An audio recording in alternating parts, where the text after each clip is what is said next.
Assalamualaikum warahmatullahi wabarakatuh.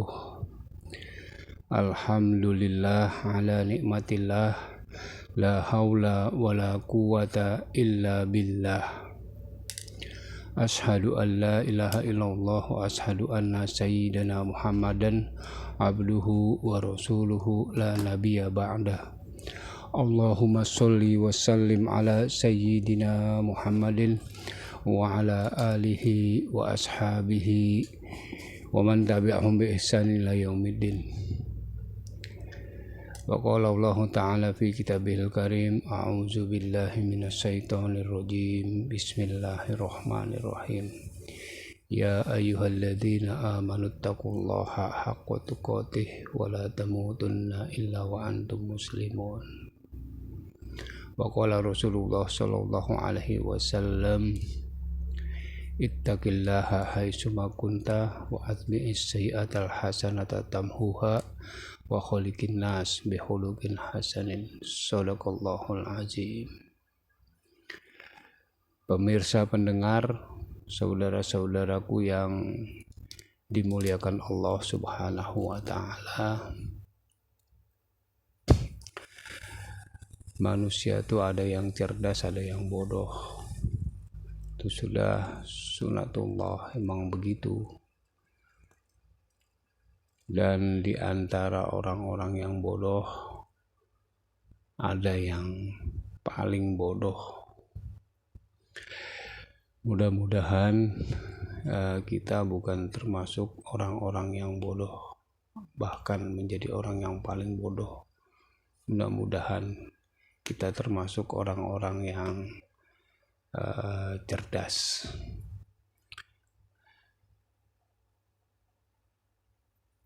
Orang yang bodoh itu disebutnya dulu kaum jahiliyah, orang-orang yang bodoh.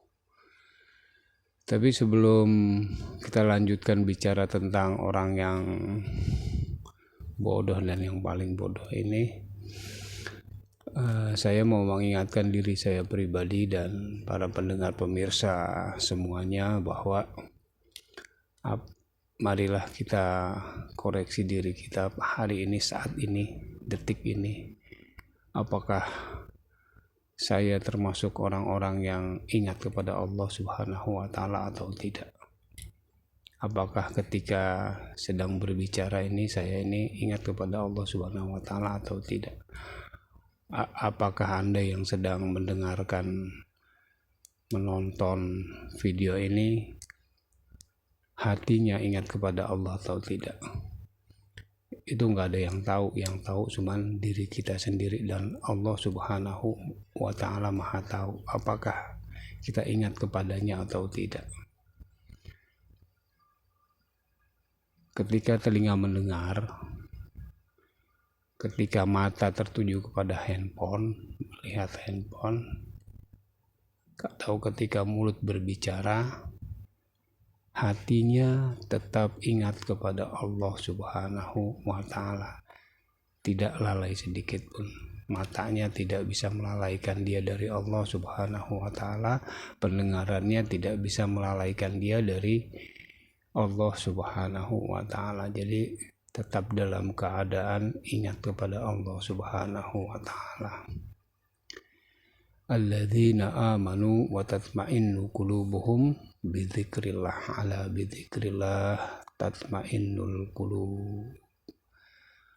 Adalah mereka orang-orang yang beriman, yang tentram hati mereka karena ingat kepada Allah. Ketahuilah sesungguhnya berzikrullah, ingat kepada Allah, membuat hati menjadi tenang dan tentram. Demikian, saudara pemirsa yang dirahmati Allah Subhanahu wa ta'ala, kaum jahiliyah atau orang-orang yang bodoh adalah orang-orang yang tidak mengenal Allah Subhanahu wa ta'ala, tidak mengenal Tuhan semesta alam, satu-satunya Tuhan yang berhak disembah, yaitu Allah Subhanahu wa ta'ala, sehingga mereka menyembah selain daripada Allah Subhanahu wa Ta'ala. Kenapa ini bisa terjadi? Karena mereka tidak secara maksimal menggunakan potensi-potensi yang ada di dalam dirinya yang sudah Allah berikan kepadanya untuk berusaha mengenal penciptanya, Allah Rabbul Alamin. Mereka tidak gunakan secara maksimal sehingga mereka tidak kenal kepada Allah Subhanahu wa Ta'ala, dan jadilah mereka kaum jahiliyah, orang-orang yang bodoh. Ada lagi orang yang lebih bodoh dari yang pertama. Mereka gunakan potensi akalnya, pikirannya, pendengarannya, penglihatannya, seluruh yang Allah berikan kepadanya. Inna sam'a wal basar wal afidah. Mereka gunakan itu semua untuk mengenali Allah Subhanahu wa Ta'ala, dan ternyata berhasil kenal pada Allah Subhanahu wa Ta'ala. Berhasil tahu bahwa ada satu-satunya Tuhan yang berhak disembah, yaitu Allah Subhanahu wa Ta'ala. Bahkan Allah sudah memperkenalkan dirinya kepada seluruh makhluknya. Innani anallah, ini loh aku Allah. Gitu. Akhirnya kenal karena Allah mengenalkan dirinya kepada seluruh makhluk ciptaannya. La ilaha illa ana, tiada Tuhan selain ana, tiada ilah selain ana, kata Allah. Fa'budni wa aqimis sholah li dzikri. Oleh sebab itu beribadahlah kamu, menyembahlah kamu kepada saya, kata Allah, dan tegakkan sholat untuk mengingatku. Demikian. Nah, akhirnya dengan menggunakan seluruh potensinya, dia kenal kepada Allah Subhanahu wa Ta'ala. Dan ini orang ini yang tadi masuk kaum jahiliyah, akhirnya menjadi kaum yang tercerahkan, tidak jahiliyah lagi. Tetapi pengenalan dirinya kepada Allah Subhanahu wa Ta'ala tidak membawa dia menjadi orang yang beribadah kepada Allah Subhanahu wa Ta'ala, tidak menjadikan dia atas ilmunya menjadi orang yang menegakkan sholat. Kenal kepada Allah, tahu Allah, tapi nggak mau beribadah kepada Allah Subhanahu wa Ta'ala, nggak mau sholat. Lah, orang-orang yang kaum jahiliyah, orang-orang bodoh yang pertama, memang nggak kenal Allah, nggak paham sama Allah. Yang ini dia kenal tapi nggak mau ibadah, nggak mau nyembah Allah. Berarti dia ini lebih bodoh daripada kaum yang sebelumnya. Betul tidak? Nah, kemudian ini kaum yang kedua nih, kaum yang lebih bodoh dari kaum sebelumnya. Kemudian ada lagi satu kaum, dia mengenal Allah Subhanahu wa Ta'ala, mereka kenal kepada Allah Subhanahu wa Ta'ala, mereka beribadah menyembah Allah Subhanahu wa Ta'ala. Tetapi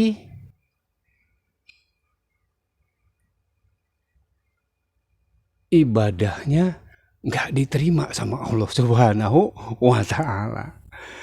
Nggak sadar kalau ibadahnya nggak diterima sama Allah.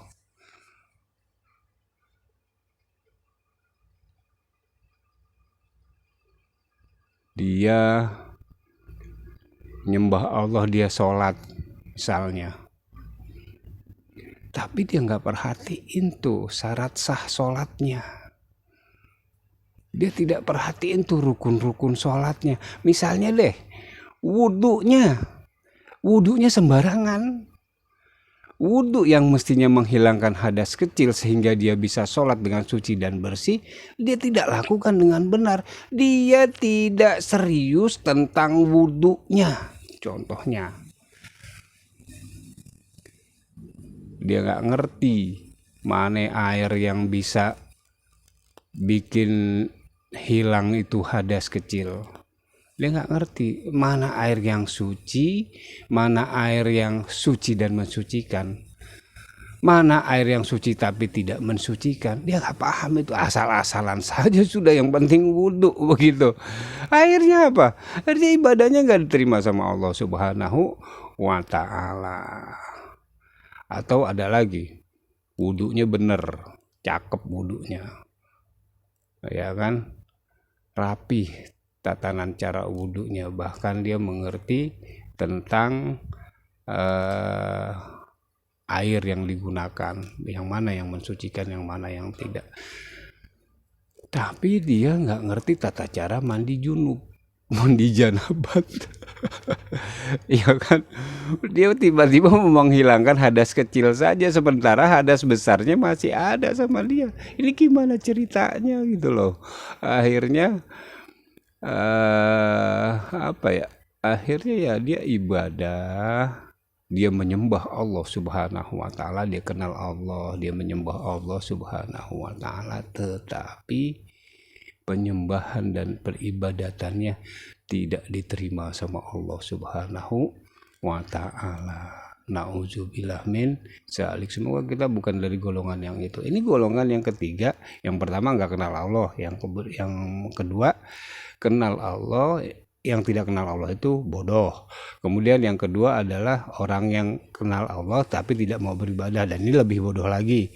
Dan yang ketiga, orang yang kenal Allah, dia beribadah kepada Allah tetapi nggak sadar kalau ibadahnya nggak diterima oleh Allah, nggak tahu ibadahnya kalau nggak diterima oleh Allah Subhanahu wa Ta'ala. Dan ini lebih bodoh lagi dari yang kedua.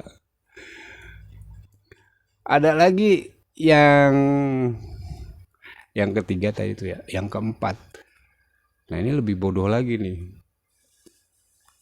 ya kan, dia kenal Allah, dia beribadah sama Allah Subhanahu wa Ta'ala, nyembah Allah, dia sholat, ya kan, dengan sebagus-bagusnya. Contohnya tuh sholat sebagus-bagusnya, wah, mandi junubnya bagus, wudhunya bagus, tatanan sholatnya bagus, pokoknya bener-bener ittiba'ur rasul, cakep sholatnya, ya kan, bagus, dan sholatnya diterima sama Allah Subhanahu wa Ta'ala. Tetapi dia batalkan sendiri tuh sholatnya, penerimaan dari Allah Subhanahu wa Ta'ala dia batalkan sendiri, sehingga amal soleh yang sudah tercatat di hadapan Allah Subhanahu wa Ta'ala, peribadatannya yang dicatat oleh Allah Subhanahu wa Ta'ala tadi dihapus sama Allah Subhanahu wa Ta'ala, hilang lenyap. Seperti apa ya? Seperti apa sih? Seperti pasir. Seperti pasir yang ada nempel di batu, ketiup angin, bersih tuh. Misalnya pasir tuh amal ibadahnya yang kecatat sama Allah Subhanahu wa Ta'ala ngumpul di batu, ketiup angin, bersih, tinggal batunya doang. Ya kan? Ini gak dapat apa-apa akhirnya. Padahal udah diterima amal solehnya. Padahal udah diterima peribadatannya, tapi dia batalin sendiri gitu loh. Bagaimana caranya itu? Kok bisa batal begitu? Dia ria. Dia sebut-sebut tuh peribadatannya kemana-mana. Woi, gue sholat doi, mantep sudah, gue mau orangnya sholat.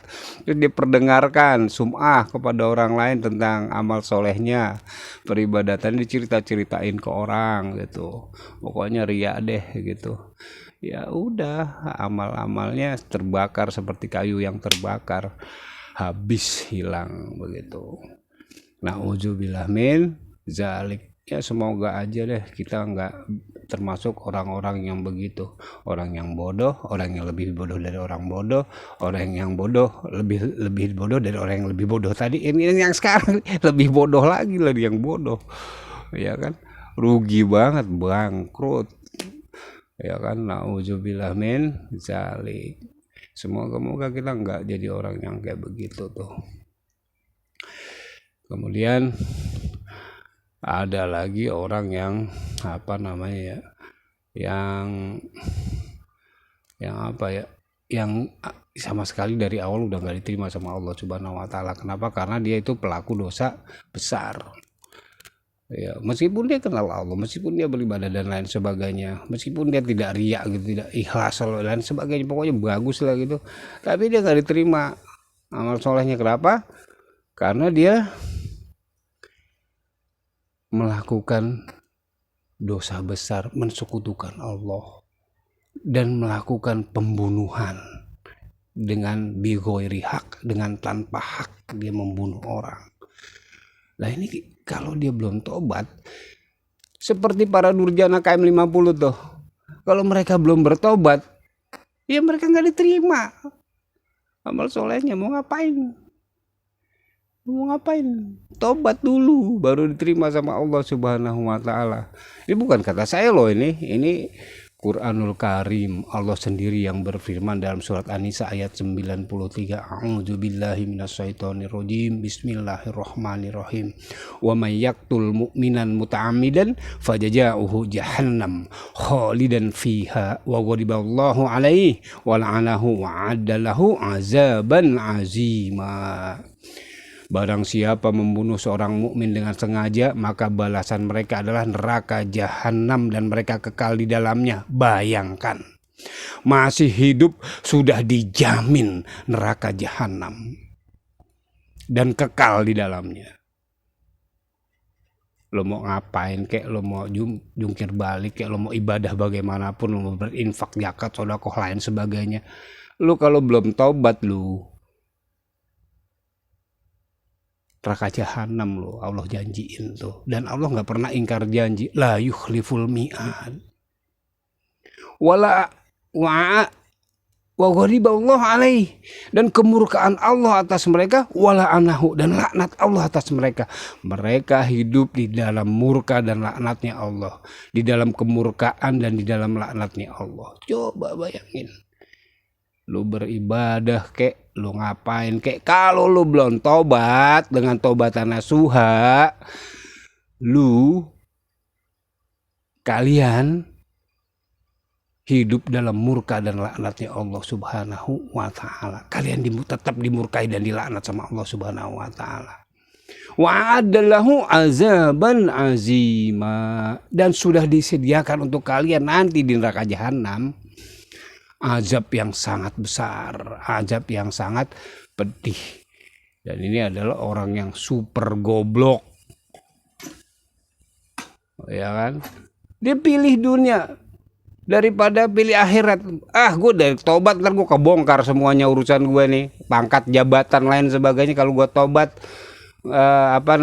hancur nih dunia gue nih, ya kan? Udah gue nggak usah tobat, gue tobat minta ampun aja sama Allah. Nggak diterima. Ada tata cara tobatnya, ada. Gitu. Bal tu'sirunal hayatad dunya wal akhiratu khairu wa abqa. Tetapi mereka memilih kehidupan dunia, padahal kehidupan akhirat jauh lebih baik dan jauh lebih kekal. Mereka lebih memilih dunia yang sementara daripada kekalnya akhirat yang abadi. Na'udzubillah min zalik. Yang lebih kasihan lagi nih, anak, cucu, orang tua dan lain sebagainya, orang-orang yang dekat kepada mereka, kepada para durjana KM50 ini. Mereka pasti cinta kepada, misalnya anak cinta kepada bapaknya, padahal bapaknya sedang dimurkai dan dilaknat sama Allah Subhanahu Wa Taala.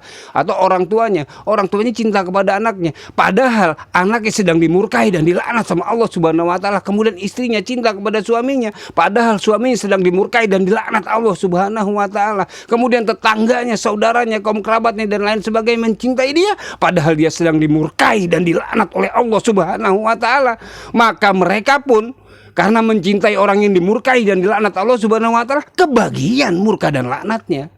Karena yang harus dan wajib dicintai adalah orang-orang yang dicintai oleh Allah Subhanahu Wa Taala. Mencintai yang dicintai Allah. Lah, kalau mencintai yang sedang dimurkai dan dilaknat Allah Subhanahu Wa Taala gimana? Kenalah dengan murka dan laknat Allah juga. Kasihan keluarga kalian. Tobat. Ku anfusakum wa ahlikum naro. Selamatkan dirimu dan keluargamu dari api neraka. Tobat dengan tobatan nasuha. Bongkar kasus ini apa adanya, ceritakan dengan apa adanya. Tobat. Lalu bagaimana cara-cara tobat buat para durjana KM50 ini? Nanti kita bahas di video yang selanjutnya. Tapi ngomong-ngomong, kok bicara tentang orang bodoh jadi ke para durjana KM50 ya? Ya udah, maafin, ngelantur. Nggak ngelantur juga sih, ada hubungannya, cuman sedikit ya kan, ada hubungannya. Ya gitu deh, pokoknya kira-kira hari ini yang bisa saya ngoceh di ocehan Aksa ini ya demikian aja dulu ya. Mudah-mudahan sih manfaat buat diri saya sendiri, sehingga kita bisa semua bisa beribadah kepada Allah Subhanahu wa taala, bisa lebih mengenal Allah Subhanahu wa taala, bisa beribadah kepada Allah Subhanahu wa taala dengan baik dan benar, sehingga ibadah kita diterima sama Allah Subhanahu wa taala. Kemudian kita bisa menjaganya, ibadah yang sudah diterima sama Allah Subhanahu wa taala tersebut dengan penjagaan yang baik, dengan tidak kita hapuskan dengan riya dan sum'ah. Demikian kira-kira. Maafin saya yang banyak, ini bukan ngajarin, ini mah ngingetin. Beda ya, ngajarin sama ngingetin tuh beda ya. Kalau ngajarin itu ngasih tahu orang sesuatu yang dia belum tahu, ya kan. Kalau ngingetin, orang-orang udah pada tahu, tapi dikasih tahu itu cuma ngingetin doang namanya. Nah ini saya nih dalam rangka ngingetin siapa? Ngingetin diri saya sendiri, dan ngingetin siapapun yang mau mendengar video saya ini, ocehan saya ini, ocehan si Akse. Afwan. Assalamualaikum billahi taufiq wal hidayah. Wassalamualaikum warahmatullahi wabarakatuh.